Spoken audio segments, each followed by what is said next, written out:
안녕하세요. 행복씨앗입니다. 오늘도 시장을 정리하면서 하루를 마무리하는 시간을 가져볼 겁니다. 오늘 우리 시장은 코스피도 코스닥도 상승 마감했습니다. 코스피는 1.79%, 코스닥은 2.79% 상승 마감했습니다. 시장 속업을 들여다보면 코스피, 코스닥 둘 다 외국인하고 기관들이 동시에 순매수를 했습니다.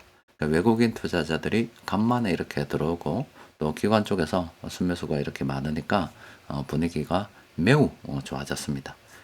그러면은 외국인 투자자들이 뭐 갑작스레 왜 우리나라에 다시 이렇게 돈을 투입했는가, 이게 추세적으로 이어질 수 있을 것인가, 이런 생각을 좀 해봐야 되겠죠. 일단 우리나라 정치 상황을 볼 때는 외국인들이 투자해야 될 이유가 전혀 없습니다. 뭐 굉장히 불안한 그런 상황이죠. 또 현재 우리나라 같은 경우는 이런 정치적 불안을 이용해서 해외 투기 자본들이 언제든지 우리 금융시장을 공격을 할 수 있기 때문에 바짝 긴장을 해서 살펴보고 있는 상황입니다.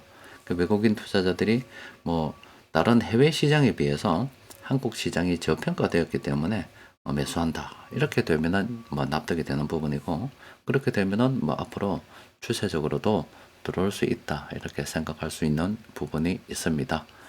그런데 그게 아니라면은 저기 왜 들어왔나 이렇게 생각을 좀 해봐야 되겠죠. 일단 뭐 제가 여러 가지 쭉 들여다봤는데, 어제 미국 시장 이렇게 들여다보면은 미국 시장의 지금 현재 상황이 S&P 500도 지금 굉장히 많이 올라 있죠. 이렇게 올라 있는데 어떻게 들어갑니까? 어제 하락 마감하긴 했습니다만은 높아져 있는 상황이라서 굉장히 좀 들어가기 어렵죠. 또 그리고 지금 나스닥 같은 경우도 지금 어제 하락 마감했고 이렇게 올라 있는데 어떻게 들어가요? 또 주요 종목들 보면은 테슬라도 이렇게 지금 어제 많이 미끄러졌죠. 또 그리고 뭐 애플도 미끄러졌습니다. 하나 조금 주요 종목 중에서 오른 게 엔비디아 좀 올랐는데, 엔비디아 올랐다고 해서 우리 시장 올랐다 이렇게 생각할 수는 없잖아요.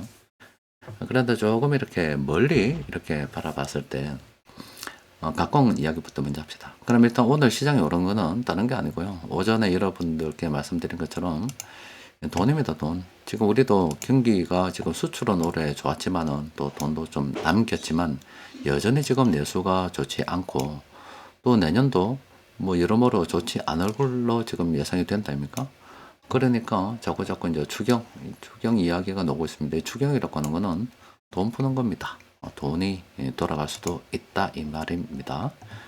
또 그리고 가까운 중국에서도 지금 내수 이야기 나옵니다. 경기 부양에 대한 또 이야기가 나오고 있습니다. 이런 이제 돈이 풀린다 하니 우리 시장 괜찮지 않겠냐, 이런 또 기대가 설설 올라오는 겁니다. 이제 그 때문에 오늘 올랐다고 보시면 돼요. 또 싸기도 싸고 돈도 좀 풀린다 하니.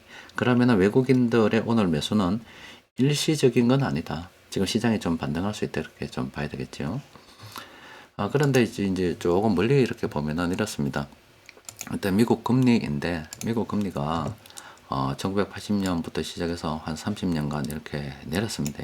제가 여러분들께 이제 뭐 제로 금리는 끝났고 앞으로 우리가 살아가는 내도록 이제 금리는 계속 오를 거다 이렇게 말씀드렸습니다. 아마 지금 한 50대, 뭐 40대 된 사람들은 죽을 때까지 금리가 오르지 않을까 싶습니다. 죽을 때까지. 그러니까 자녀들에게 키우면서 아빠는 예전에 이렇게 해서 돈을 벌었기 때문에 니도 이렇게 해서 열심히 하면 돈을 벌 수 있다 이렇게 이야기하면은 자식들 폐가망신시키는 일입니다. 절대 그런 조언해서는 안 됩니다. 일단 금리가 앞으로 이렇게 이제 올라갈 거라 생각하고 있는데, 그러면은 이번에 미국 연준에서 금리를 내린다 하잖아요. 그럼 그걸 어디까지 내리느냐? 과연 이 제로금리까지 다시 내려가겠네 이 말입니다. 불가능합니다. 그리고 점도표를 본다 하더라도 지난번에 2.5%였잖아요. 금리 상단이 2.5% 정도였는데 이거 위쪽입니다. 그러니까 저점이 지난번 고점보다 높은 금리를 내려도 이 정도 수준에서 내렸다가 다시 또 올라간다 이거는. 그러니까 또 여기에다가 또 트럼프 같은 경우는 어떻게 하냐면, 이번에 1월 20일 날 대통령에 취임을 하게 되면은 관세를 때리겠다고 이야기를 하죠. 그럼 당연히 이거는 미국의 물가에 부담이 될 거고, 또 미국 기업들 뭐 운영하는데 어려움이 있지 않겠어요? 가계 소비에도 문제가 당연히 생기게 될 수밖에 없겠죠. 그럼 트럼프가 저렇게 이제 관세를 갖다 높이는 거는 일단 미국 경제에 있어서는 일단 좋지 않다. 악영향을 미치게 된다. 이렇게 볼 수가 있겠죠. 또 그리고 금리를 갖다가 내렸는데 속도 역시 조금 주춤할 수밖에 없지 않겠습니까? 그러면 미국 경제가 지금 이때까지 미국 이렇게 올랐잖아요. 앞서 본 것처럼 미국 나스닥이나 S&P 500 뭐 많이 올랐고 미국 기업들 올라서 더 이상 지금 파고 들어갈 데가 없는 그런 상황입니다. 그럼 미국은 주춤할 수밖에 없어요. 그럼 미국이 주춤하면 투자금 어디로 가겠어요? 싼 데로 가겠죠? 그럼 우리 시장 들어올 가능성이 굉장히 높다라고 봐집니다. 그러면 오늘 이 외국인들의 매수는 또 그런 면을 봐서도 일회성이 아닐 수도 있다. 이렇게 추세적으로 뭐 중간 사고 팔고는 있겠지만 들어올 수 있다라고 봐야 되겠죠. 이 기간이 어느 정도 더 길어질런지 모르겠습니다만은 뭐 트럼프가 관세 때리면 뭐 캐나다나 저기 멕시코처럼 그러면 안 되는데 하고 바로 뭐 찾아가가지고 협상을 시도하는 데도 있는 거고 또 뭐 중국 같이 우리도 보복 관세하겠다 이렇게 하는 나라도 있을 거고 우리는 뭐 관세 때리면은 중국처럼 보복 관세할 입장이 아니기 때문에 빨리 미국으로 뛰가야 되겠죠. 그런 국가들도 있을 거고. 여튼 이제 그런 과정에 있어서 미국이 관세 때리는 국가도 좀 어려움이 있을 수도 있고 또 미국 자체에도 좀 어려움이 있을 수가 있겠죠. 어쨌든 미국 경기는 좀 주춤거릴 수밖에 없다 이 말이에요. 그럼 그런 과정을 지나서 시간이 좀 흐른단 말입니다. 시간이 조금 이렇게 흐르게 되면은 관세를 때린다고 하는 것은 세금을 걷는 거잖아요. 그럼 정부에서 세금을 걷어서 지출을 할 여력이 커지는 거 아닙니까? 그럼 정부에서 원하는 대로 또 지출을 할 수가 있겠죠.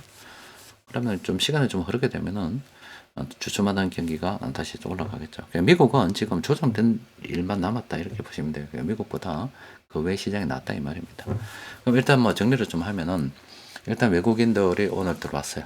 들어온 거는 우리나라도 돈 푼다 그러고 중국도 돈 푼다 그러니까 일단 뭐 요 영향이 있다. 또 우리나라 시장이 좀 싼 것도 있다. 이렇게 보는 게 좋겠고 또 미국 시장이 많이 올라서 트럼프가 관세 때리고 하면 미국 시장은 주춤거릴 수밖에 없다. 그럼 돈은 밖으로 좀 나가야 된다 이 말입니다. 그러면은 우리나라가 싸기 때문에 들어올 가능성이 있다. 이렇게 또 봐질 수가 있겠죠. 그럼 미국이 관세를 때리고 협상하는 그 기간 동안에 다른 나라도 타격을 받겠지만 미국도 타격을 좀 받는다. 그러면은 미국 계속 주춤거린다.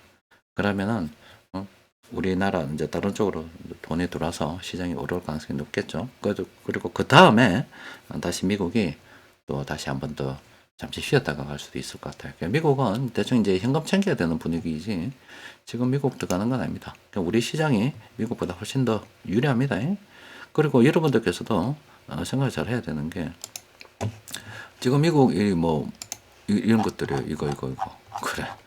미국의 뭐 종목을 분석해서 들어간 사람이 누가 있어요? 그냥 남 좋다 그래. 미국에 투자하는 종목들 거의 한정적입니다. 우리나라 국민들이 뭐 얼마나 영어를 잘해가지고 미국의 종목들 찾아 들어가요. 그 대충 때려 넣어도 시장이 오르니까 이래 올른 거예요.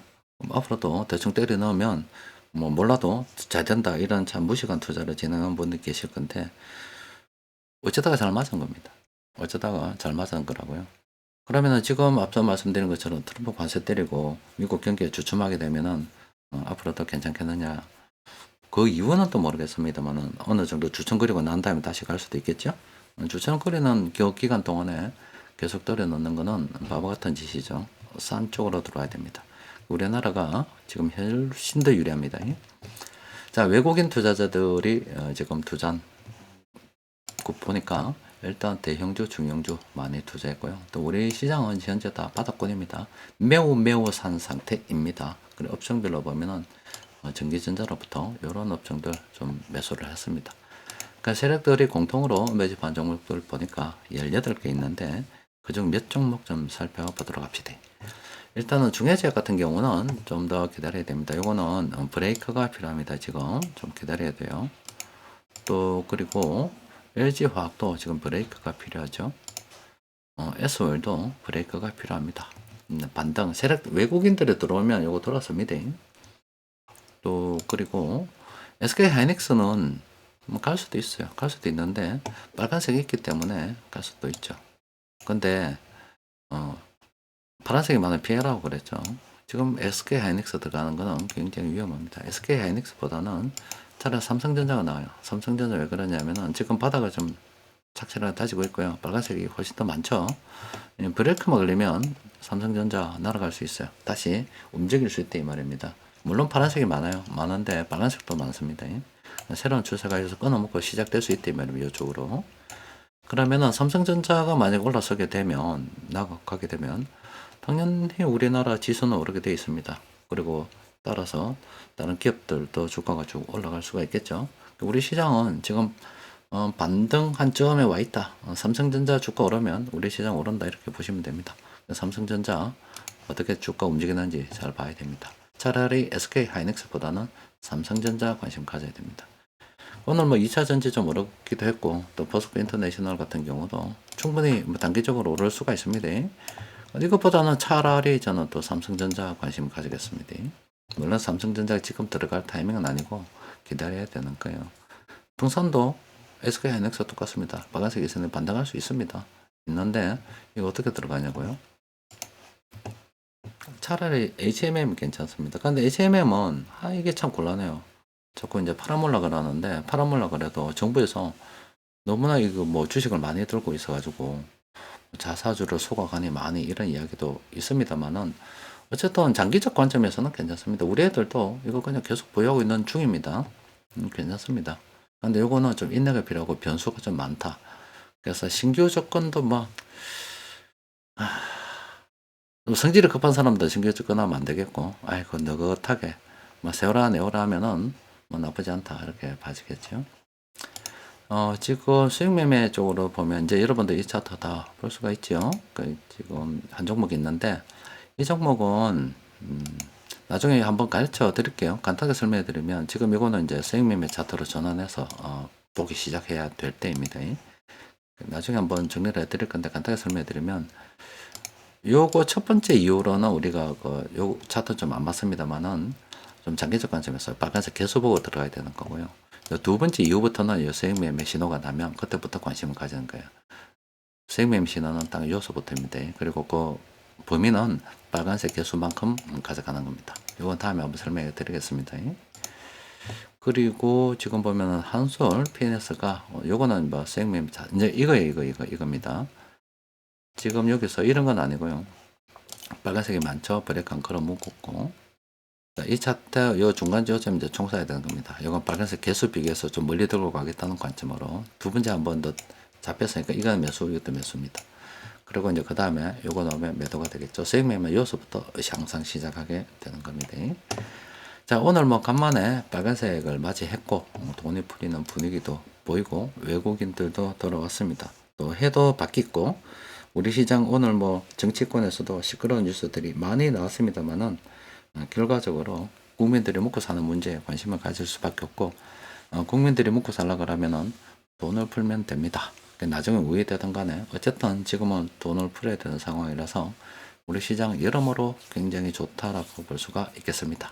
마지막 기회라 생각하고 조금 늦었지만은 계속 조금 뭐 우리도 작년에 다른 나라만큼 갔으면 좋겠다 해도 또 입장을 바꿔서 생각해 보면 가지 않았기 때문에 싸게 매집할 수 있는 기회가 많았다 이렇게 보시면 돼요. 여러분들 항상 큰 돈은 어디서 어떻게 벌어지냐면 투자를 통해서 벌 때 이래 뭐 가다가 급등하죠. 이거는 절대 큰 돈을 못 법니다. 왜 못 버냐면 따라갈 수가 없습니다. 이렇게 올랐다가요 장기적으로 쭉 이렇게 계속 흘러내린 거 있죠. 이렇게 물타기 해서 계속 모았던 거 있잖아요. 오랜 기간 동안에 이것들이 천천히 이렇게 쭉 가죠. 천천히. 이게 재산을 불려줍니다. 갑자기 이리 오르는 거는 재산을 못 불려줍니다. 매집할 시간이 없다니까요. 천천히 가서 천천히 도는 게 좋습니다. 그래서 작년 우리 뭐 시장이 오르지 않았잖아요. 항상 뭐 세용지마라 말이 있잖아요. 그런 것처럼 지금은 참 좋지 않았지만은 지나고 나서 보면은 오히려 그때가 참 싸게 매수할 수 있는 좋았던 시기였구나 이렇게 생각할 수가 있습니다. 뭐 지나봐야 알겠지만은 어쨌든 간에 작년에 잘 버텨왔고 그런 고생한 보람을 갖다가 머지않아 찾지 않을까 저는 기대하고 있습니다. 자, 오늘도 고생하셨습니다. 이상입니다.